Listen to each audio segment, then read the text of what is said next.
சித்தர் மீது கோழியின் எச்சத்தை சிறுவர்கள் வீசி விளையாடும் போது அது லட்டாக மாறும் அதிசயம். கோழிப்பி சாமிகளும் சாய்பாபாவும் இரவில் உரையாடுவதை கேட்ட லோகநாத முதலியார்.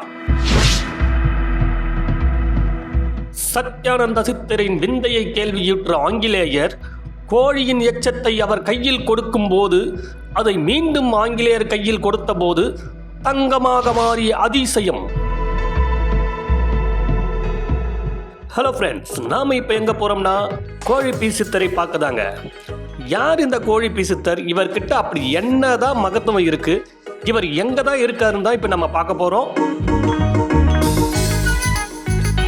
கிண்டி ரயில் நிலையத்திற்கு பக்கத்தில் ஷீரடி சாய்பாபா கோயில் அமைந்துள்ளது.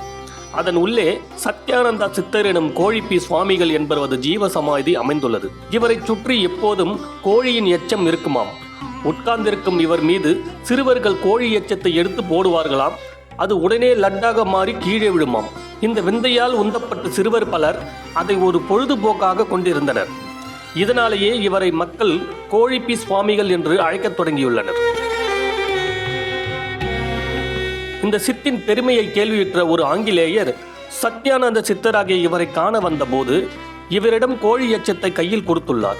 அதை கோழிப்பி சுவாமிகள் மீண்டும் அந்த ஆங்கிலேயரிடமே கொடுத்தபோது அது தங்கமாக மாறியது. அதை அவர் லண்டன் அருங்காட்சியகத்திற்கு கொடுத்துள்ளார்.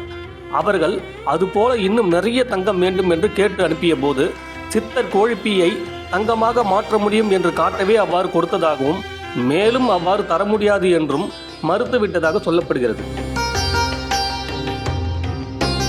சத்யானந்த சித்தர் என்பவர் சென்னை நகரில் கிண்டியில் சமாதியடைந்த சித்தராவார். இவர் சாய்பாபாவின் நண்பர் என்றும் வட இந்தியாவில் இருந்து இங்கு வந்தவர் என்றும் கூறப்படுகிறது. இவர் இமயமலை போன்ற பல்வேறு தலங்களுக்கு சென்றுவிட்டு தமிழகத்தில் திருவண்ணாமலைக்கு வந்துள்ளார். அங்கே சில காலம் தங்கியிருந்தவர் வில்வவனமாக இருந்த கிண்டியில் வந்து தங்கியுள்ளார். அவரது உயரமான உருவமும் ஜடாமுடியும் கண்ட மக்கள் அவரை வழிபட்டு வந்தனர். லோகநாத முதலியார் என்பவர் இவருக்கு பணிவிடைகள் செய்து வந்துள்ளார். அவரது குடும்பத்தினர் கோழிப்பி சாமிகளும் சாய்பாபாவும் இரவில் உரையாடுவதை கேட்டுள்ளார்கள்.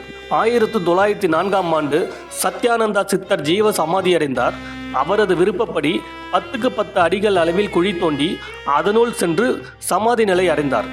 அவருக்கு அருகில் நண்பர் சாய்பாபாவிற்கு கோயில் எழுப்ப கோரிக்கை வைத்துள்ளார்.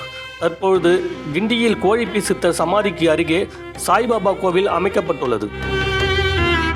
மேலும் இது போன்ற சித்தர்கள் வரலாற்றை பற்றி தெரிந்து கொள்ள இணைந்திருங்கள் கோவல் பிளாக் சேனல்.